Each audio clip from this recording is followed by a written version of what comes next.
قرآن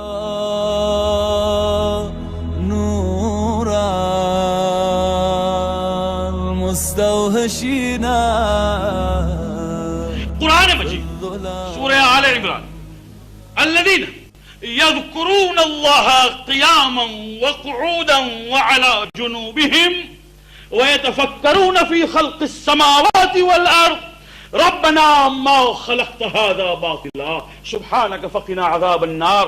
ایمان والے وہ ہیں جو اللہ کو یاد کرتے ہیں کبھی کبھی اٹھ کر، کبھی بیٹھ کر، کبھی پہلو پر سو کر، اور آسمان اور زمین کی طرف دیکھ کے کہتے ہیں پروردگار تو نے ان چیزوں کو بیکار پیدا نہیں کیا ہے. ایمان کا تقاضا یہ ہے کہ مفکر بنے. نگاہ مرد مومن سے بدل جاتی ہیں تقدیریں. یہ مومن کہ جس کی نظر میں علم ہے.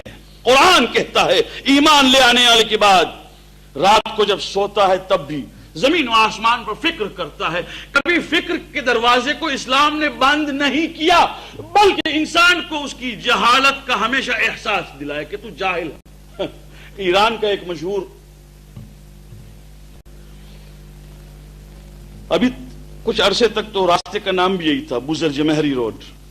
ابھی بدل گیا ہے نام. ابھی تو میں سمجھتا ہوں 15 میں خورداد ہے، مگر اس زمانے میں بوزرجمہری روڈ. مسافر خانہ بھی کانجی مسافر خانہ کہیں آگے جا کے اسی راستے پر تھا. خدا ان کو جزائے خیر دے ان لوگوں کو، اتنا اچھا کام کیا ہے. بوزرجمہر کون تھا؟ ایک حکیم تھا، ایک تھنکر تھا. بادشاہ نے اس کو نوکری میں رکھا تھا اس کے علم سے استفادہ کرنے کے لیے، اس کے نالج سے فائدہ سے. ایک مرتبہ راستے میں ایک بڑھیا عورت مل گئی. آپ جانتے جب بڑھیا ملتی ہے تو بڑے بڑے علماء کو کھڑا کر دیتی ہے. بڑھیا ہے نا، آخر ماں ہے. کہنے لگے ادھر آؤ ادھر آؤ ادھر آؤ. بوزرجمہر ادھر آؤ. اب کیا کریں، ڈوسی ماں نے بلایا ہے. وہ کسی کی بھی ڈوسی ہو، ڈوسی. کہا کہیے ماں کیا؟ کہا میرا یہ سوال ہے، جواب دو. اب اتفاق کی بات کہ اس سوال کا جواب بوزرجمہر کو معلوم نہیں تھا. تو اس نے کہا کہ ماں یہ تو مجھے نہیں معلوم. اب ڈوسی ماں کو آ گیا تاؤ. کہہ رہے کیا نہیں معلوم ہے؟ بادشاہ کے ہاں سے تنخواہ کھاتا ہے، پگار کھاتا ہے اسی واسطے کہ بتا کہ کیا ہے تیرے نالج میں. میں جیسے بڑھیا سمپل سادی ایک سوال پوچھے تو جواب نہیں دیتا. اس نے کہا اماں بادشاہ پیسے دیتا ہے اس حساب سے جتنا کہ میں جانتا ہوں، اگر میرے نہ جاننے کے حساب سے دے تو پورا نہیں ہوگا. وہ جتنا میں جانتا ہوں اس کے حساب سے بیچارہ دیتا ہے. اگر وہ حساب کرے کتنا میں نہیں جانتا تو آسمان تک کی پونجی اور آسمان تک کا سرمایہ جو ہے وہ کافی نہیں ہو سکتا.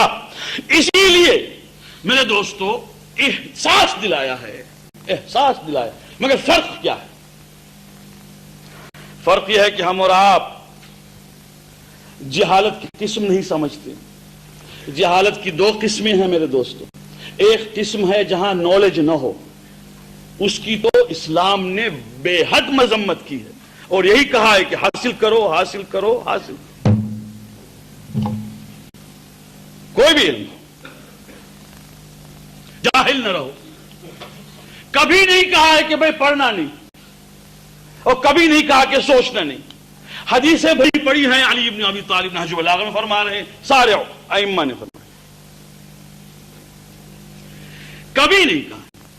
مگر ایک غیب وہ ہے میرے دوستو، ایک جہالت وہ ہے جو غیب سے جہالت ہے. یعنی کہ خداوند عالم کا علم کیا ہے، خداوند عالم کی مشیت کیا ہے، خدا کیا چاہتا ہے، اس میں خداوند عالم کی کیا حکمت ہے، اس کا نہ جاننا اور اس سے جاہل رہنا، اس سے انسان کو چھٹکارا نہیں ہے.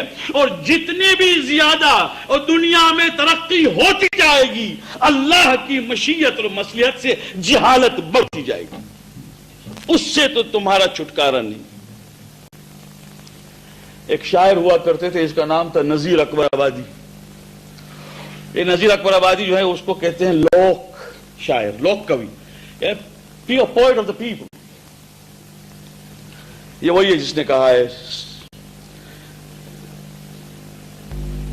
سب ٹھٹ پڑا رہ جائے گا جب لاد چلے گا بنجر. کہتا ہے جہاں میں کیا کیا خرد کے اپنے ہر ایک بجاتا ہے شادیانے. جو اردو جانتے ہیں ان کو زیادہ لطف آئے گا, جو نہیں جانتے ان کو ترجمہ کر دوں گا. جہاں میں کیا کیا خرد کے اپنے ہر ایک بجاتا ہے شادیانے, کوئی حکیم کوئی مہندس کوئی ہے پنڈت کتھا بکانے. ہر ایک آدمی دنیا میں اپنی نالج کے گیت گاتا ہے اور باجا بجاتا ہے. یہ اس کا کہنے کا مطلب جہاں میں کیا کیا خرد کے اپنے ہر ایک بجاتا ہے شادیانے, کوئی حکیم کوئی مہندس, مہندس کہتے ہیں انجینئر کو, اور کوئی ہے پنڈت, ہم پنڈت ہیں, کتھا بکھانے کتھا بول رہا ہے. کوئی ہے عاقل کوئی ہے فاضل, کوئی نجومی لگا کہانے. جو چاہو کوئی تو بید کھولے, یہ سب ہیں ہیلے یہ سب بہانے. پے بھٹکتے ہیں لاکھوں دانا کروڑوں پنڈت ہزار سیانے, جو خوب دیکھا تو یار آخر خدا کی باتیں خدا ہی جانے. ٹھیک ہے, خدا کی باتیں خدا ہی جانے. کوئی مہندس ہے کوئی فاضل کوئی عاقل کوئی پنڈت کوئی ملا کوئی مولوی کوئی کچھ, سب بات اپنی جگہ پر ہیں. جہاں پڑھا جاہل اور جاہل محض ہے, اور اسی کا اعتراف کرنا ضروری ہے کہ اس میں ہم جاہل ہیں اور جاہل رہیں گے. مستوحشینا فی الظلام